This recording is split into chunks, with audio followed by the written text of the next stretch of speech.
Hi everybody, I hope everybody's doing great today. Tonight is the first night of Passover. It's also the time when we have the first Seder. So I'm getting ready for my Seder, which tonight is going to be over Zoom with my family. Everybody in the family has a job, and my job every year is to make the Charoset. So this year I'm making the Charoset in addition to the other things, and I thought it would be fun to make the Charoset together with you. So the first thing that we do before we cook always is wash our hands. So I've just done that. All right, are you guys ready to get started? We're gonna start with the apple.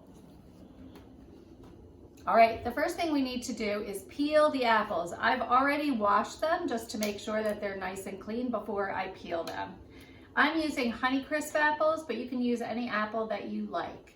So the first thing I'm gonna do is peel them.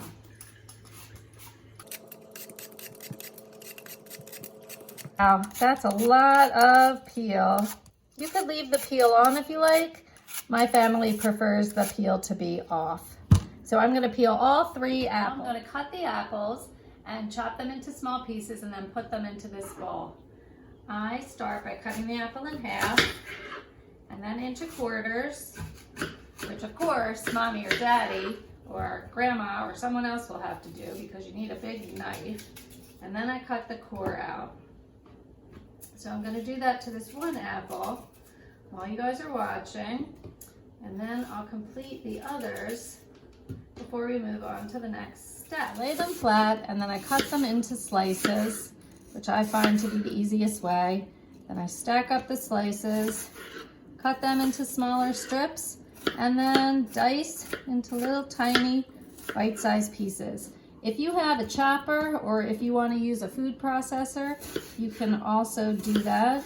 It goes faster, definitely, but I kind of like to do it old school. You might remember that the Charoset reminds us of the clay or the mortar that the Jews used to make the bricks for Pharaoh when they were slaves in Egypt. So it contains traditionally apples, which I have all chopped up in the bowl now, walnuts, which you can use or leave out if someone in your family has a nut allergy, and then you add cinnamon, a little honey I add, or sugar, and I'm going to use wine because I'm making it for the grown-ups. But are kids allowed to drink wine? No, they're not. So you can also use grape juice to make it kid-friendly. So the first thing that I'm going to do is I have some walnuts, and I'm going to crush them up smaller using a rolling pin. You can also, of course, put this into a food chopper if you have one, or a food processor. I am just using the rolling pin in the favor of keeping this simple and not getting so many things dirty, which I know if you're like me right now, I'm tired of washing dishes during this time at home. Okay, so the nuts are crushed up nice and small, and I'm going to add them into my bowl of apples. And then I'm going to just give that a quick little mix. Next I'm going to add a little bit of honey. I am going to add probably about 2 teaspoons of honey. And then I'm going to add cinnamon also. And I'm probably going to be adding probably about a tablespoon of cinnamon. You can of course add more of each of those to taste at the end, and we're gonna mix that together. It smells really good. I love the smell of cinnamon.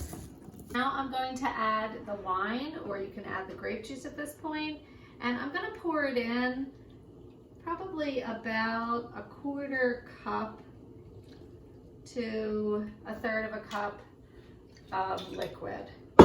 That's going to help to bind the cinnamon and help to have the honey mix in well also.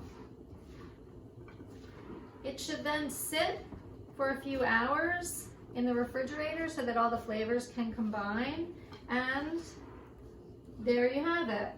Let's see, let me grab a spoon. I'm gonna taste a little bit.